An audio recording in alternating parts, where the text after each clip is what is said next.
आज के लेक्चर में हम वंडर वाल इक्वेशन ड्राइव करेंगे for real gases.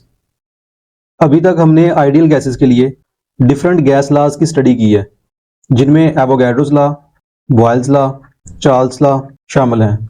Boils law, Charles law, Avogadro's law के कम्बिनेशन से एक जनरल गैस इक्वेशन ड्राइव की थी, PV is equal to nRT। और ये इक्वेशन टेम्परेचर और प्रेशर की तमाम कंडीशंस के लिए एप्लीकेबल थी। जब हमने गैसेस का नॉन आइडियल बिहेवियर स्टडी किया तो नॉन आइडियल गैसेस ने डेविएशंस शो की from their ideal behaviour. Kinetic molecular theory के तमाम पोस्टुलेट्स नॉर्मल कंडीशंस पे बिल्कुल ठीक हैं। वंडर वाल ने पॉइंट आउट किया कि आइडियल गैसेस हाई प्रेशर और लो टेम्परेचर के ऊपर नॉन आइडियल बिहेवियर शो कर रही हैं। वो किनेटिक मोलेकुलर थ्योरी के दो फॉल्टी पोस्टुलेट्स की वजह से हैं। वो दो पोस्टुलेट्स कौन से हैं? Number 1, there are no force of attractions among gas molecules.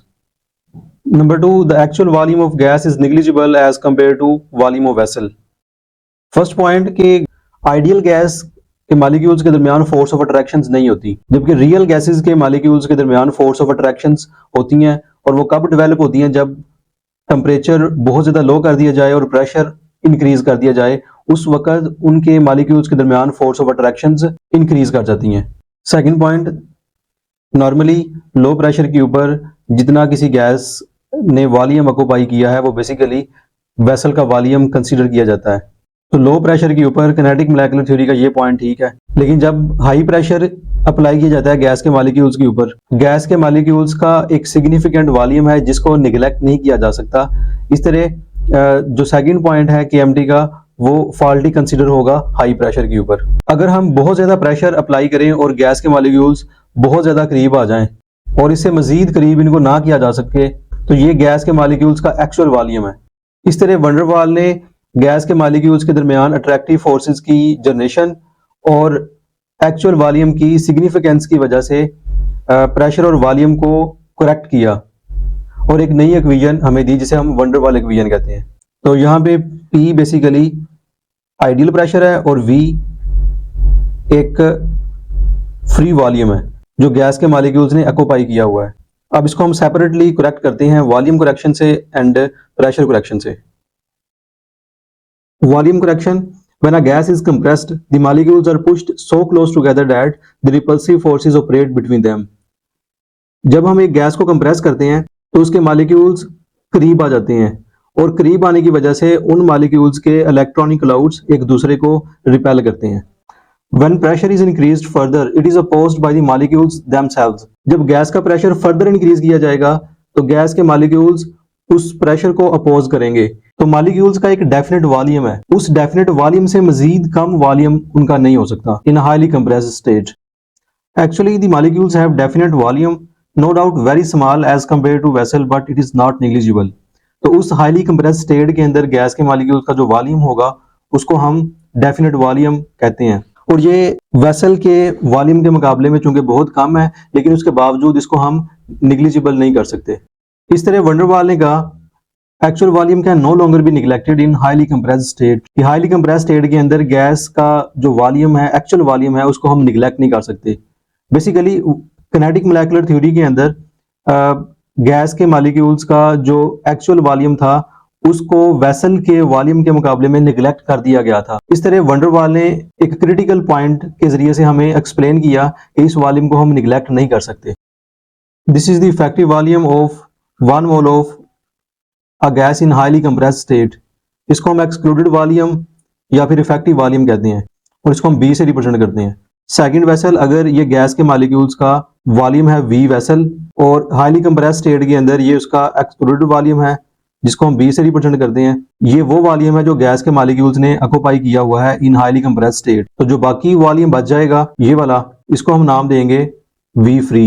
ये वो वॉल्यूम है जो गैस के मॉलिक्यूल्स ने ऑक्यूपाई नहीं किया हुआ, बल्कि ये एक मैकेनिकल वॉल्यूम है जिसमें गैस के मॉलिक्यूल्स फ्रीली मूव करते हैं। तो वंडर वाल ने जो करेक्शन किया वॉल्यूम है वो ये है, V free is equal to V vessel minus B। यानी वेसल के वॉल्यूम में से इफेक्टिव वॉल्यूम या फिर एक्सक्लूडेड वॉल्यूम माइनस कर दिया है, तो जो बाकी वॉल्यूम बचा है जिसमें गैस के मॉलिक्यूल्स फ्रीली मूव करते हैं वो V फ्री है। B एक कांस्टेंट वैल्यू होती है गैस के लिए जो हर गैस की डिफरेंट होगी और ये गैस की करैक्टरिस्टिक है। इसकी वैल्यू डिपेंड करती है गैस के मॉलिक्यूल्स के साइज पे। यहाँ पे बी एक्सक्लूडेड वॉल्यूम है, ये गैस के मॉलिक्यूल्स का एक्चुअल वॉल्यूम नहीं है।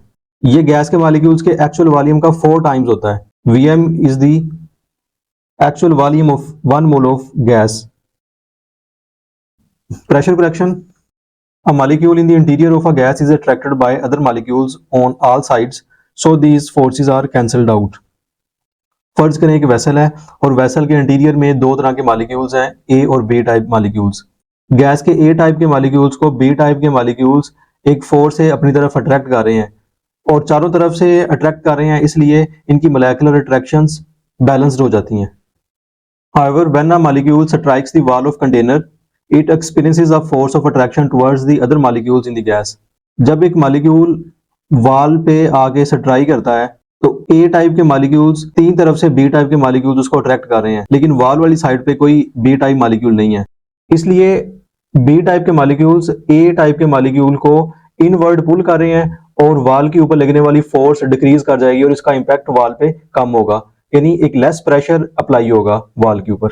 तो वॉल पे लगने वाला प्रेशर की वैल्यू कम हो जाएगी आइडियल प्रेशर से कुछ अमाउंट। कितनी अमाउंट? P dash.